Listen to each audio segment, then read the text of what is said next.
মৰিগাঁও জিলাৰ লাহৰিঘাট বিধানসভা সমষ্টিৰ অন্তৰ্গত তাতিয়ালপুৰী জামিয়া ছিদ্দিকিয়া বানাত একাডেমী মাদ্ৰাছাৰ পৰীক্ষা সদৌ-অসম তালিমী তৰক্কী বৰ্ডৰ অন্তৰ্গত বছৰীয়া বৃত্তি পৰীক্ষাত অসমৰ ভিতৰতে ষ্টেণ্ড কৰিবলৈ সক্ষম হয় আৰু ইয়াৰ ফলাফলসমূহ এনেধৰণৰ। প্ৰথম ডাৱৰীয়ে সাদিছে সদৌ-অসম ভিত্তিত 8 গৰাকীয়ে পৰীক্ষা দিছিল আৰু ইয়াৰে 5 গৰাকী জামিয়া ছিদ্দিকিয়া বানাত একাডেমীৰ মাদ্ৰাছাৰ পৰা ষ্টেণ্ড কৰিবলৈ সক্ষম হৈছে।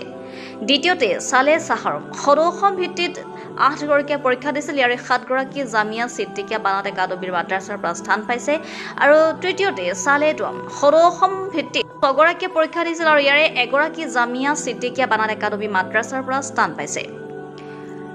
সদৌ-অসম তালিমী তৰক্কী বৰ্ডৰ অধীনত মাদ্ৰাছাৰ বৃত্তি পৰীক্ষা অনুষ্ঠিত হয় আৰু এই বৃত্তি পৰীক্ষা কেৱল সদৌ-অসম তালিমী তৰক্কী বৰ্ডৰ বিষয়াসকলে অনুষ্ঠিত কৰে আৰু এই পৰীক্ষা মাদ্ৰাছাবোৰৰ পৰা কোনো শিক্ষকক পৰীক্ষা ল'বলৈ নিদিয়াকৈ বৰ্ডৰ এক্সটাৰ্নেল সকলে অতি কটকটীয়াকৈ শুদ্ধভাৱে পৰীক্ষা অনুষ্ঠিত কৰে। জামিয়া ছিদ্দিকিয়া বানাত একাডেমী মাদ্ৰাছাৰ পৰা প্ৰতি বছৰ দৰে এইবাৰো মাদ্ৰাছাৰ বৃত্তি পৰীক্ষাৰ ফলাফলৰ দ্বাৰা অক্ষুণ্ণ ৰাখিবলৈ সক্ষম হৈছে। জামিয়া ছিদ্দিকিয়া বানাত একাডেমী মাদ্ৰাছাখনত অভিজ্ঞ শিক্ষকৰ দ্বাৰা পাঠদান দিয়া হয় আৰু সদৌ শেষত অসমৰ জনসাধাৰণৰ মাদ্ৰাছাৰ ছাত্ৰীসকলৰ বাবে দুৱা বিচাৰে আৰু মাদ্ৰাছাৰ ফালৰ পৰা সদৌ-অসম তালিমী তৰক্কী বৰ্ডৰ বিষয়াসকলক ধন্যবাদ জ্ঞাপন কৰে। আসসালামু আলাইকুম ওয়া ৰাহমাতুল্লাহি ওয়া বাৰাকাতুহু।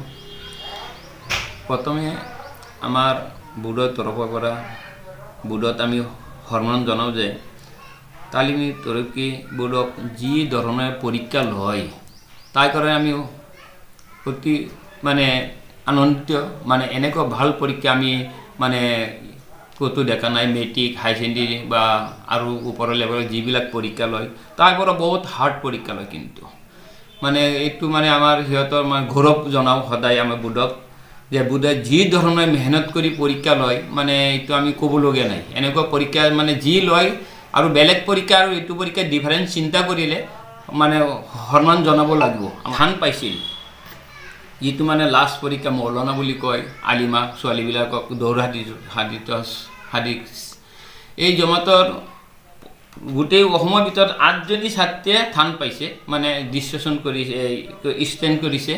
তাৰ ভিতৰত 5জনী আমাৰ মাদ্ৰাছাত 8জনীৰ ভিতৰত 5জনী আমাৰ মাদ্ৰাছাত পাইছে।